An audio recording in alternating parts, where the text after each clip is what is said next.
Hola a todos y a todas. El tema que vamos a abordar hoy es el de heredero aparente y petición de herencia. A mí siempre me ha parecido que este tema es cara y contracara de una misma moneda, más allá de que hay autores que no opinan de la misma manera. ¿Y por qué yo lo pienso de esta forma? En realidad, fíjense que vamos a proponer un ejemplo para que esto se pueda entender bien. Supónganse que una persona tiene un hermano y tiene dos hijos. Esa persona fallece y el hermano se presenta ante el juez del último domicilio del causante y solicite que lo declaren heredero. Claramente, como es un colateral, el juez podría declararlo heredero, seguir el trámite, es decir, más aún en el caso en que denuncie que existen hijos y demás, si no se presentan al sucesorio, podría declararlo como heredero. En ese carácter de heredero declarado, él comienza a realizar determinada cantidad de actos. Por ejemplo, vende un departamento, por ejemplo, vende cereal, por ejemplo, realiza contratos de locación, por ejemplo, lleva adelante una fábrica, una empresa. Luego, con posterioridad, vienen los hijos del causante. Y entonces, por supuesto que estos hijos tienen mejor derecho. Fíjense que acá entra en juego lo que es la vocación actual y la vocación eventual, y esas actualizaciones de las que hemos hablado a lo largo o al inicio, mejor dicho, del cuatrimestre. Por tanto, entonces, se presentan estos hijos y solicitan la exclusión de ese hermano del causante, dado que estos hijos obviamente tienen mejor derecho que el heredero que ha sido declarado.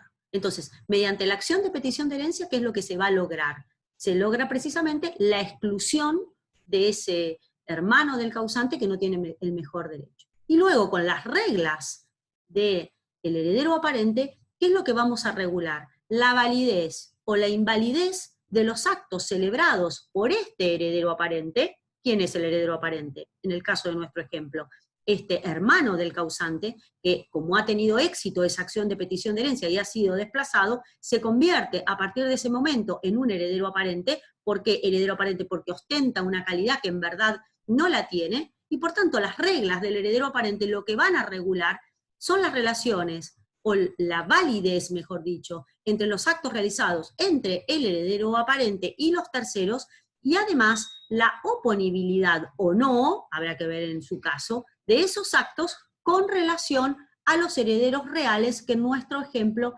serían los hijos del causante. Ahora, fíjense una cosa, se va a iniciar esta acción de petición de herencia, no solamente se podría iniciar para excluir, sino también para compartir. Piensen ustedes el ejemplo de una persona que tuviera 3 hijos y 2 de sus hijos se hacen declarar herederos, realizan los actos y con posterioridad aparece el tercer hijo, que entonces también va a iniciar esta acción de petición de herencia, no para excluir a los herederos declarados, sino para concurrir con ellos. Y en este caso, estos 2 hijos que originariamente se habían hecho declarar herederos, también van a ser herederos aparentes, porque si bien ellos son hijos y son herederos, no hay duda de eso, son aparentes porque ellos ostentaban una extensión de la herencia o ostentaban la propiedad de esa herencia, que no era sobre un medio, en el caso del ejemplo, sino sobre un tercio, y por tanto entonces van a tener que responder con relación a su hermano, que se va a convertir en el heredero real, por esa diferencia en más que habían tomado y que en verdad le correspondía a este heredero. Entonces fíjense que aquí nos queda la relación que tiene esto de el heredero aparente y de las normas de la petición de herencia, y de las normas de la petición de herencia, es decir, la relación entre el heredero aparente y la petición de herencia. Ahora, fíjense que no siempre que uno tenga que excluir a un heredero va a tener que recurrir a la acción de petición de herencia. Hay situaciones en las que no es necesario.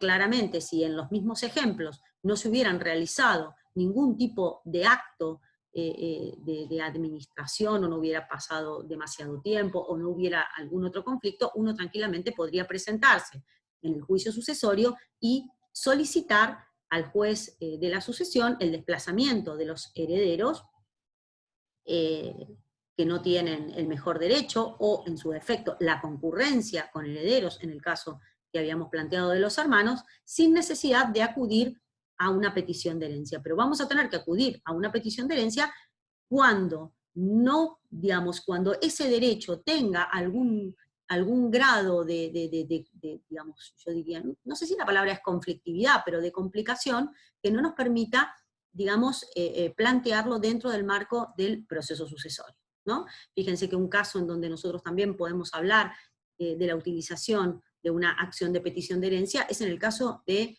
la exclusión hereditaria conyugal, ¿no? Pensemos un cónyuge separado de hecho.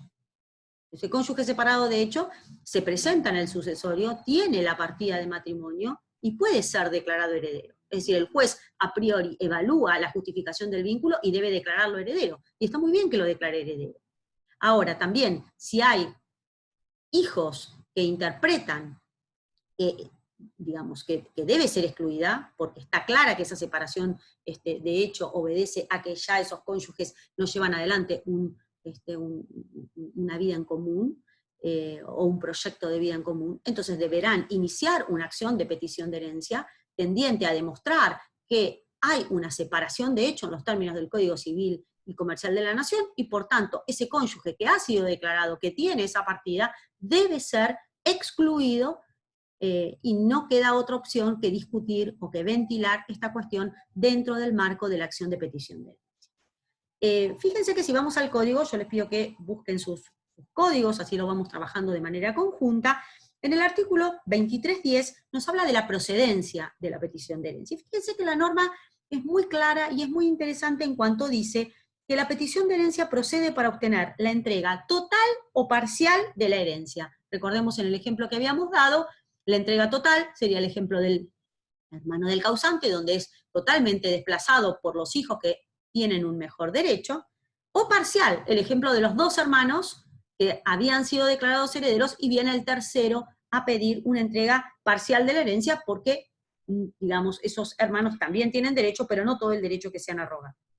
Sobre la base del reconocimiento de la calidad de heredero del actor contra el que está en posesión material de la herencia e invoca título de heredero. Es decir, para ser actor requerimos la calidad de heredero, es decir, ser heredero. Obviamente que no se va a necesitar, digamos, lo único que basta es justificar el vínculo de heredero.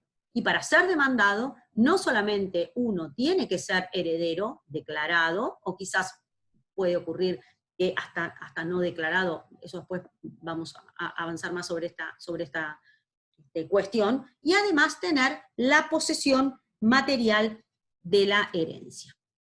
Esta acción de petición de herencia es un juicio que debe entablarse ante el juez del último domicilio del causante, conforme al artículo 2336 del Código Civil y Comercial de la Nación, y debe ventilarse a través de un trámite que sea ordinario, es decir, es una acción ordinaria, no va dentro del proceso sucesorio de ninguna manera.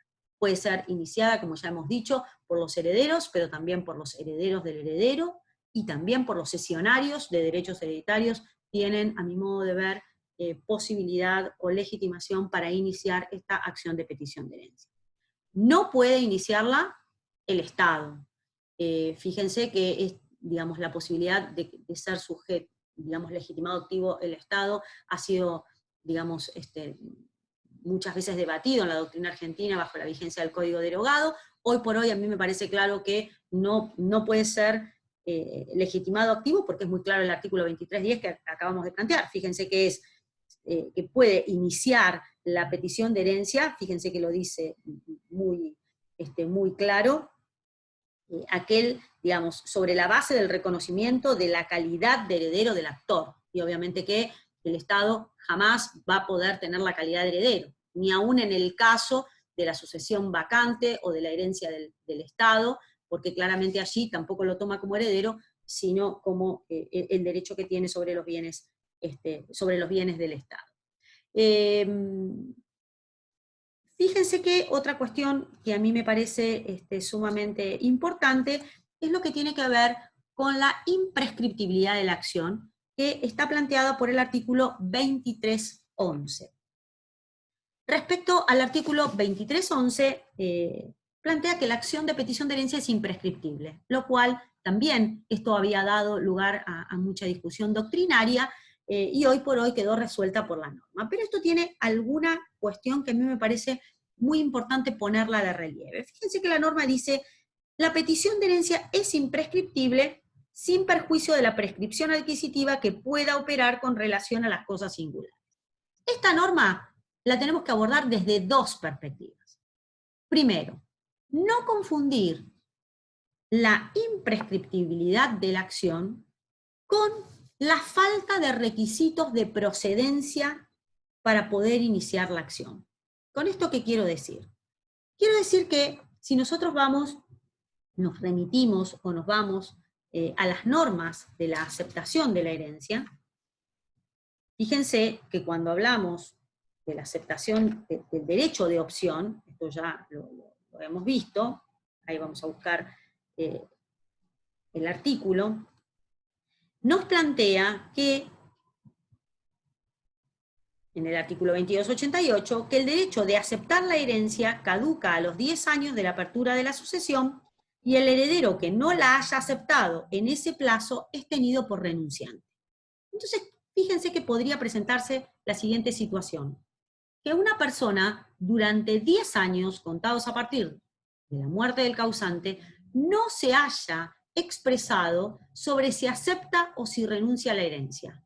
La norma es muy clara, el 2288, que dice que transcurrido el plazo sin que se haya expedido sobre si acepta o si renuncia a la herencia, entonces, en este caso, va a quedar como renunciante. No confundir este 2288 con las consecuencias de aquel que es intimado para que se expida sobre si acepta o renuncia a la herencia, que ahí la consecuencia es diferente. Estamos hablando de una persona que durante 10 años contados a partir del momento de la muerte del causante, nada ha hecho, no se ha expedido, no ha realizado ningún acto de aceptación ni expresa ni tácita, y entonces en este caso la ley dice queda como renunciante.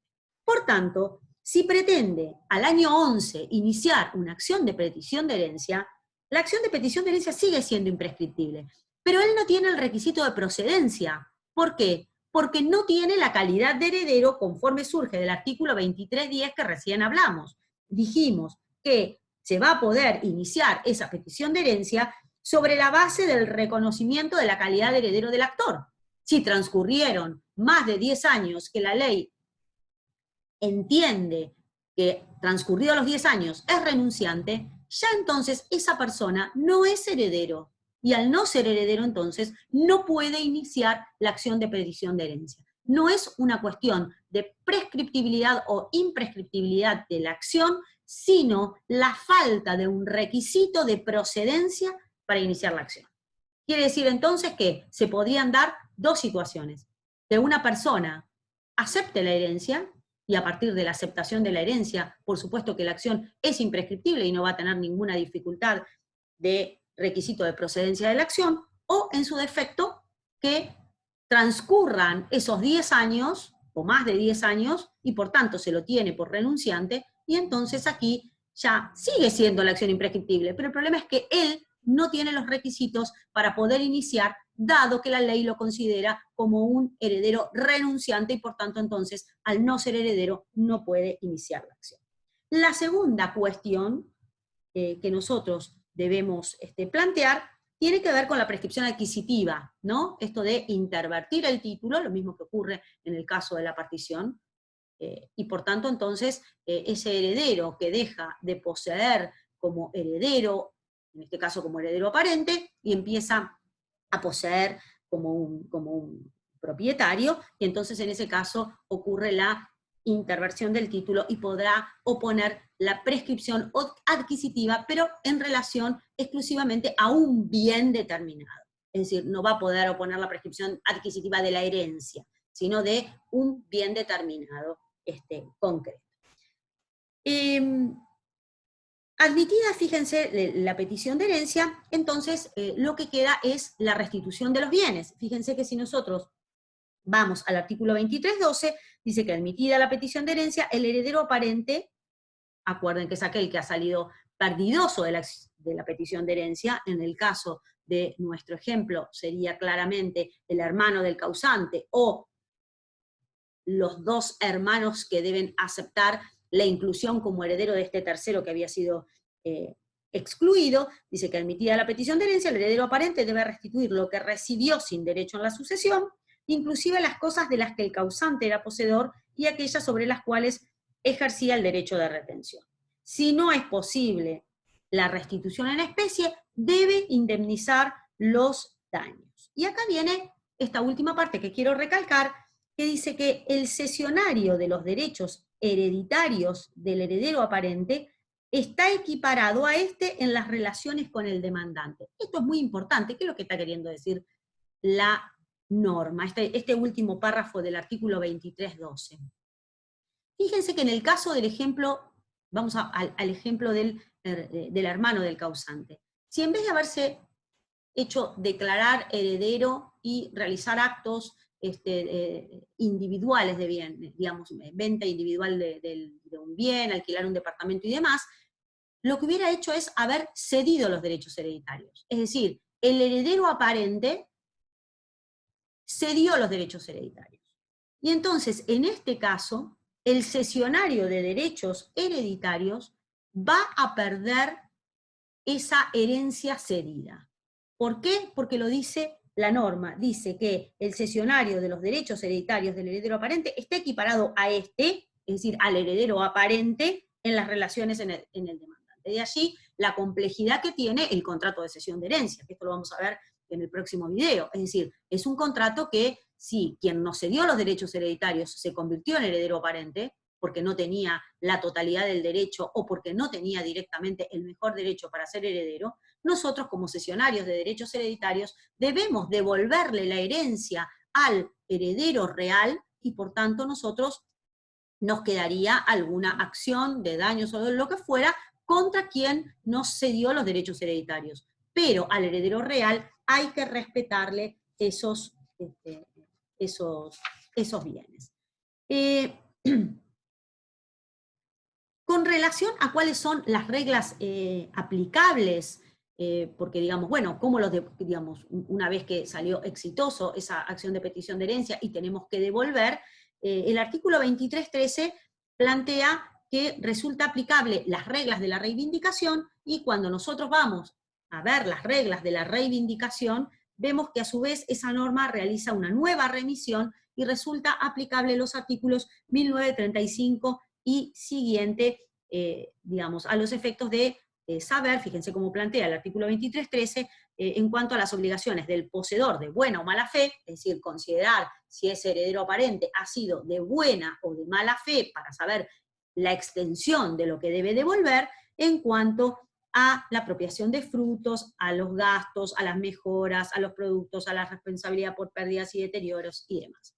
La última norma, el último párrafo de la norma dice que es poseedor de mala fe el que conoce o debió conocer la existencia de herederos preferentes o concurrentes que ignoraban su llamamiento. Es decir, que la norma no solamente me plantea, digamos, en qué extensión debo devolver lo que me apropié, sino que además me caracteriza la mala fe. No me caracteriza la buena fe, que se presume, pero sí me dice cuando un poseedor de la herencia, es decir, cuando este heredero aparente lo debemos considerar de mala fe.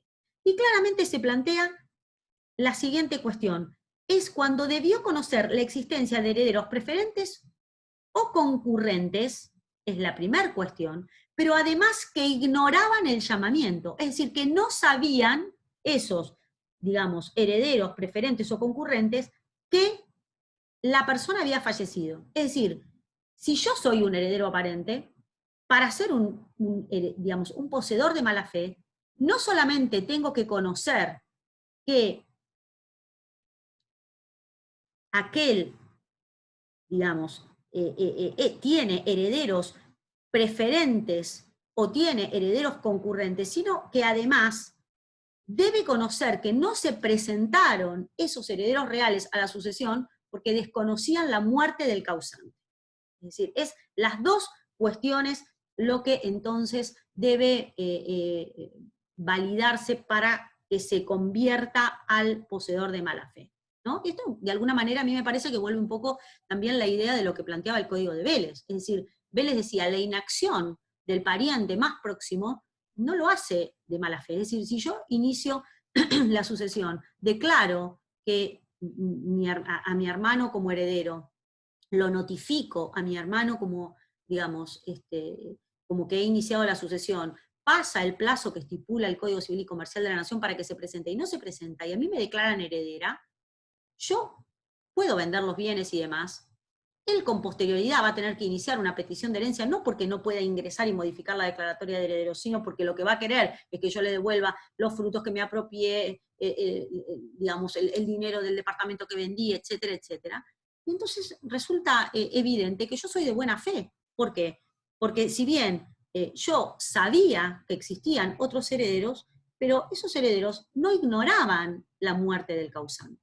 Ahora, voy a ser de mala fe cuando, por ejemplo, mi hermano vive en España, yo no le aviso de la muerte de nuestro padre, entonces yo sé que tengo herederos, digamos que hay herederos concurrentes, pero además también tengo conocimiento que ellos no saben de la muerte del causante. Es decir, hay que, no solamente, digamos, tenemos que conocer la existencia de otros herederos, sino además que esos herederos desconocen la muerte del causante.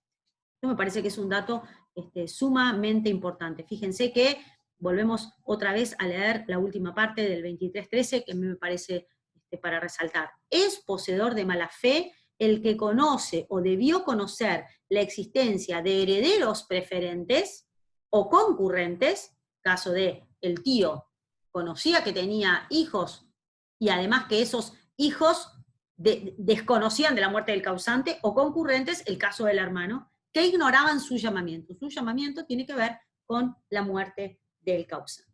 Entonces ya, en esta, digamos, en esta etapa, como dijimos al principio, nos encontramos ahora con las reglas del heredero aparente, es decir, bueno, se inició una acción de petición de herencia, dentro del marco de la acción de petición de herencia ventilamos lo que tenía que ver con que quién tenía el mejor derecho, o si ese derecho era un derecho concurrente.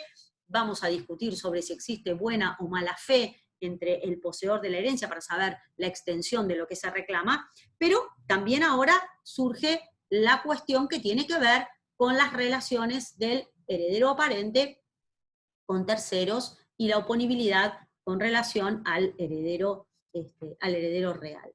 Y a mí me parece acá importante también destacar con relación a las normas del heredero aparente, que cuando hablamos del heredero aparente, lo primero que hace esta regla del heredero aparente es generar un quiebre en el principio nemo plus iuris, ¿no? Que surge del artículo 399, porque, digamos, esto me parece que es lo primero para recalcar, para después poder entender, de alguna manera poder entender el resto. Fíjense que si vamos al artículo 399, nos dice que nadie puede transmitir a otro un derecho mejor o más extenso que el que tiene, sin perjuicio de las excepciones legalmente dispuestas. Estas excepciones, entre las excepciones, aparecen las reglas del heredero aparente, porque fíjense que en el artículo 23.15 nos dice actos del heredero aparente, y la norma nos va a validar o invalidar determinados actos. En el caso que los valide,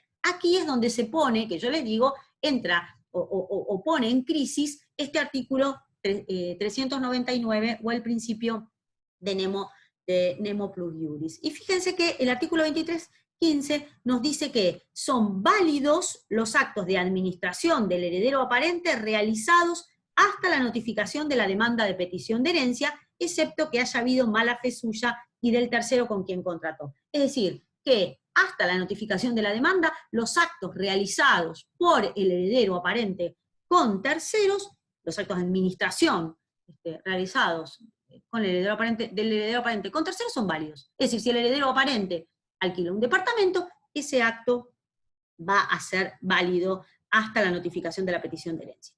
Pero fíjense que luego también dice que son también válidos los actos de disposición a título oneroso, es decir, deja de lado que sean a título gratuitos, en favor de terceros que ignoraban la existencia de herederos de mejor o igual derecho que el heredero aparente, o que los derechos de éste están judicialmente controvertidos. Es decir, si realizó la venta de un departamento, por ejemplo, si esa venta que realizó fue realizada a título oneroso y los terceros que adquirieron pueden demostrar que ignoraban la existencia de herederos de mejor o igual derecho que aquel que les vendió, es decir, que el heredero aparente, o desconocían que los derechos de esa persona que vendió estaban judicialmente controvertidos, es decir, no controvertidos, sino judicialmente controvertidos, entonces, en el caso de que se reúnan los requisitos, aquel que compra, compra y compra bien. Y por tanto, entonces, esa venta, en el caso de nuestro ejemplo, venta del departamento que se le realiza a título oneroso a este tercero que desconoce toda esta situación, claramente el que compra, compra bien y no tiene ninguna dificultad y por tanto esa venta va a tener que ser oponible al heredero real y no va a volver atrás. Ahora sí, claramente se le descubre que tenía determinado conocimiento, entonces en ese caso el acto cae. Fíjense que acá volvemos a poner de relieve el quiebre de este artículo 399, es decir, lo que está haciendo la ley es validando la venta de alguien que no tenía la totalidad del derecho o que no tenía directamente el derecho en el caso de que, por ejemplo, la venta lo hubiera realizado el hermano del causante. En la última parte plantea que el heredero aparente de buena fe debe restituir al heredero el precio percibido, es decir, si es de buena fe, directamente lo que le pagó, eso deberá devolver, y si es de mala fe, tendrá que indemnizar el perjuicio que le haya causado. Por último, fíjense también que hay algunas situaciones quizás que puedan resultar de alguna manera discutibles. Por ejemplo, ¿qué es lo que ocurre con el boleto de compraventa? ¿No?